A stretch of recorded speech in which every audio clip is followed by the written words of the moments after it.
بسم اللہ الرحمن الرحیم السلام علیکم ورحمۃ اللہ وبرکاتہ جزا اللہ عنا سیدنا محمد اللہ و اہلہ۔ میرے ناظرین، امید ہے آپ خیریت سے ہوں گے۔ اللہ تعالیٰ شانہ آپ کو خوش و خرم رکھے۔ آج کی جو میری ویڈیو ہے اس کا ٹائٹل اور موضوع یہ آپ کے سامنے ہے، اسکرین کے اوپر چل رہا ہے۔ میرے ناظرین، وہ یہ ہے کہ دریائے فرات کی تازہ صورتحال اور کیا سونے کا پہاڑ نمودار ہو گیا ہے۔ بہت سے دوستوں نے مجھے کمنٹ کیے کہ آپ دریائے فرات کے اوپر ویڈیو بنائیں، کافی دیر سے کمنٹ آ رہے تھے۔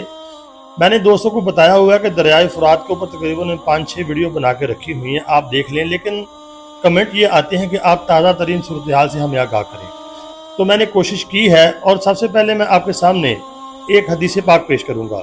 اس سے پہلے میں نے جتنی ویڈیو بنائی ہیں دریائے فرات کے اوپر، تو صحیح البخاری سے کوئی حدیث پیش نہیں کی۔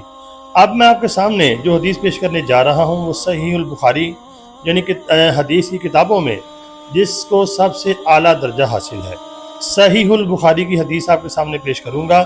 اور یہ بات آپ کے ذہن میں ہونی چاہیے، پکے طور پہ ہونی چاہیے، کہ جو دریائے فرات والی حدیث ہے مختلف کتابوں میں ہمیں ملتی ہے، دریائے فرات جو ہے خشک ہوگا، اس سے سونے کا پہاڑ نمودار ضرور ہوگا۔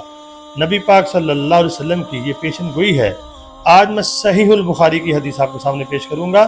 یہ صحیح البخاری کتاب ہے، اس کا باب ہے باب الفتن، اور حدیث کا نمبر ہے 54۔ یہ آپ کے سامنے، اس کو آپ وہاں جا کے پڑھ بھی سکتے ہیں اور اس کو دیکھ بھی سکتے ہیں۔ آئیے حدیث پاک کو پڑھتے ہیں۔ عربی کی عبارت کو پڑھوں گا، آپ نے سکپ نہیں کرنا، عربی کی عبارت کو آپ لازماً سنا کریں، اس سے آپ کو بہت اجر ملے گا۔ بسم اللہ الرحمن الرحیم۔ حدثنا عبداللہ بن سعید کندی حدثنا عقبہ بن خالد حدثنا عبید اللہ عن خباب بن عبد الرحمن عن جدہ حفص بن عاصم عن ابی ہریرہ رضی اللہ تعالیٰ عنہ۔ تو میرے ناظرین، حدیث پاک جا پہنچی ہے، سند جو ہے حضرت ابو ہریرہ رضی اللہ تعالیٰ عنہ تک۔ حضرت ابو ہریرہ رضی اللہ تعالیٰ عنہ نبی پاک صلی اللہ علیہ وسلم کے وہ اسٹوڈنٹ ہیں، وہ شاگرد ہیں، وہ صحابی ہیں جن سے سب سے زیادہ حدیثیں ہمیں پہنچی ہیں، مروی ہیں۔ حضرت ابو ہریرہ رضی اللہ تعالیٰ عنہ نے فرمایا، قال رسول اللہ صلی اللہ علیہ وسلم، کہ فرمایا رسول اللہ صلی اللہ علیہ وسلم نے، یوشک الفرات ان یحسر عن کنز من ذہب۔ رسول اللہ صلی اللہ علیہ وسلم نے فرمایا، ان قریب دریائے فرات سے سونے کا پہاڑ نمودار ہوگا، ایک خزانہ نمودار ہوگا۔ آگے فرمایا آپ نے، فمن حضرہ فلا یأخذ منہ شیئا، تو جو اس وقت حاضر ہو وہاں پر، یعنی وہاں موجود ہو یا اس زمانے کو پائے، لا یأخذ منہ، تو نہ پکڑے، نہ لے، منہ اس سے، شیئن کوئی چیز۔ آپ نے منع فرمایا کہ اگر کسی کی زندگی میں وہ خزانہ نمودار ہو جائے تو اس میں سے کچھ لے نہ۔ مطلب یہ حدیث کا نبی پاک صلی اللہ علیہ وسلم نے فرمایا، جس کی زندگی میں وہ نکلے تو اس میں سے کچھ نہ لے، اس کے پاس بھی نہ جائے۔ تو میرے ناظرین، پہلی بات تو حدیث سے ثابت ہے کہ یہ خزانہ نکلے گا، یہ صحیح البخاری کی حدیث ہے۔ آپ نے فرمایا کہ دریائے فرات سے سونے کا پہاڑ نکلے گا، سونے کا خزانہ نکلے گا۔ یہ دیکھیں آگے نیچے سے اوپر چوتھی لائن سے، کہ یعنی کہ اسی طرح اسی سند سے عقبہ بن خالد نے کہا کہ ہم سے عبید اللہ نے، اور کرتے کرتے ابو ہریرہ رضی اللہ تعالیٰ عنہ سے یہ نقل کیا، انہوں نے نبی پاک صلی اللہ علیہ وسلم سے پھر یہی حدیث نقل کی ہے۔ اس میں یوں ہے کہ فرات ندی میں ایک سونے کا پہاڑ نمودار ہوگا، تو خزانہ کے بدل پہاڑ کا لفظ ہے، تو سونے کا پہاڑ نمودار ہونا حدیث میں یہ واضح ہے، یہ آپ کے سامنے حدیث میں نے پڑھی ہے، اور نبی پاک صلی اللہ علیہ وسلم نے جو بات فرما دی ہے میرے ناظرین وہ ہوگی۔ ایک تو ہمارا ایمان یہ ہونا چاہیے، تو دوسری بات جو اس حدیث میں فرمائی گئی ہے وہ یہ ہے کہ جو بھی اپنی زندگی میں یہ خزانہ یعنی دیکھے نکل پڑا ہے تو اس کے قریب نہ جائے۔ اگر وہ جائے گا تو ایک حدیث میں آتا ہے وہ مارا جائے گا، 99% لوگ اس خزانے کی وجہ سے مارے جائیں گے۔ تو میرے ناظرین، اب تازہ ترین صورتحال پہ ذرا غور کرتے ہیں۔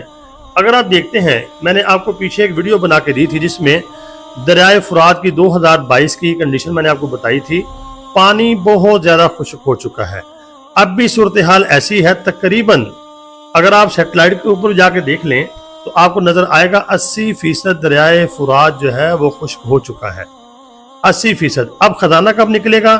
دیکھیں پیشن گوئیاں نبی پاک صلی اللہ علیہ وسلم نے فرمائی ہیں اللہ کے حکم سے، اللہ کو سب سے بہتر اس کا علم ہے۔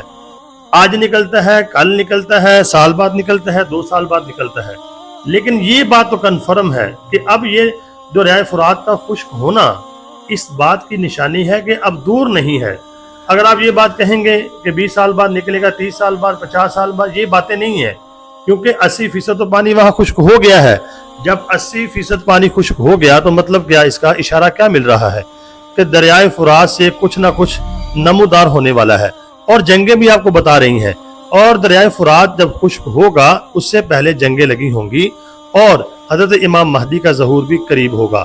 تو اگر آپ دیکھتے ہیں نشانیاں پہ در پہ واضح طور پر پوری ہوتی جا رہی ہیں، تو حالات کے یعنی کہ تناظر میں، اور یعنی کہ جو موجودہ صورتحال ہے یہ واضح کر رہی ہے کہ دریائے فرات جو ہے اس سے ان قریب خزانہ نکلنے والا ہے، جو نبی پاک صلی اللہ علیہ وسلم نے ہمیں بتایا ہے۔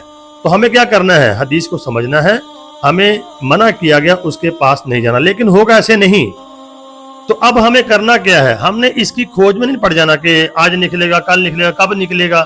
ہمیں جو باتیں بتائی گئی ہیں ہم نے ان کو فالو کرنا ہے۔ نمبر 1 یقین یہ ہو کہ یہ حدیث ہے اور یہ خزانہ نکلے گا اور یہ پوری ہوگی۔ دنیا میں لوگ باتیں کرتے ہیں، او جی نہیں ایسے اپنی طرف سے باتیں ہیں، ایسے نہیں۔ میرے ناظرین، صحیح البخاری کی حدیث میں نے آپ کے سامنے پیش کی ہے۔ آپ کا عقیدہ اس کے اوپر مضبوط ہونا چاہیے۔ اگر ہمارا عقیدہ اس کے اوپر مضبوط نہیں ہوگا تو ہمارا ایمان خطرے میں ہے، نمبر 1۔ نمبر 2، جو حضور نے فرمایا جب نکلے تو اس کے پاس نہیں جانا، لیکن لگ ایسے رہا کہ مسلمان جو ہیں جو 99 لوگ مارے جائیں گے، حدیث سے ہمیں واضح ہو رہا ہے۔ آپ نے تنبیہ بھی فرمائی ہے، لیکن لوگ جائیں گے، لیکن جو نہیں جائیں گے وہ بچ جائیں گے۔ جو حدیث کے اوپر عمل کرے گا انشاءاللہ وہ بچے گا۔ تو صورتحال یہی بتا رہی ہے کہ ان قریب خزانہ اس میں سے نکلنے والا ہے۔ تو امید کرتا ہوں آپ کو ویڈیو سمجھ آ گئی ہوگی۔ اللہ تعالیٰ سے دعا ہے اللہ تعالیٰ ہمارا ایمان احادیث کے اوپر مضبوط فرما دے، اور جو نبی پاک صلی اللہ علیہ وسلم نے ہمیں باتیں بتائی ہیں، دیکھیں نمازوں کے بارے میں کس نے بتایا، نماز کیسے پڑھنی ہے، قرآن کی تلاوت کے بارے میں، حج کے بارے میں، زکوٰۃ کے بارے میں، روزے کے بارے میں کس نے بتایا، نبی پاک صلی اللہ علیہ وسلم نے۔ اور حدیثیں کہاں پر ہیں، صحیح ستہ میں سے ہیں، بخاری میں ہیں، مسلم میں ہیں، ترمذی میں ہیں، ابن ماجہ میں ہیں، نسائی میں ہیں، دیگر کتابوں میں ہیں۔ تو ہم ان کے اوپر تو عمل کرتے ہیں، ان کو تو مانتے ہیں، تو کیا ان حدیثوں کو نہیں مانیں گے؟ میرے ناظرین، ان حدیثوں کو ہم نے نہیں مانا تو ہمارا ایمان خطرے میں ہے، ہم ایمان سے جا سکتے ہیں۔ ان باتوں کا ہمیں یقین رکھنا چاہیے اور ہونا چاہیے، جو اللہ کے رسول نے فرما دیا وہ ہوگا، وہ پتھر پہ لکیر ہے۔ تو امید ہے آپ کو حدیث پاک سمجھ آ گئی ہوگی۔ تو آپ سے گزارش یہ کروں گا، اس ویڈیو کو آگے شیئر ضرور کرنا اور دوستوں تک پہنچا دینا، اور مجھے کمنٹ بھی کرنا اور لائک ضرور کیا کرنا۔ اور لائک آپ نہیں کرتے، دیکھیں اتنے آپ ویوز دیتے ہیں، لائک نہیں دیتے۔ اگر لائک دیں گے تو چینل گروتھ کرے گا۔ اللہ تعالیٰ میرا اور آپ کا حامی و ناصر ہو۔ السلام علیکم ورحمۃ اللہ۔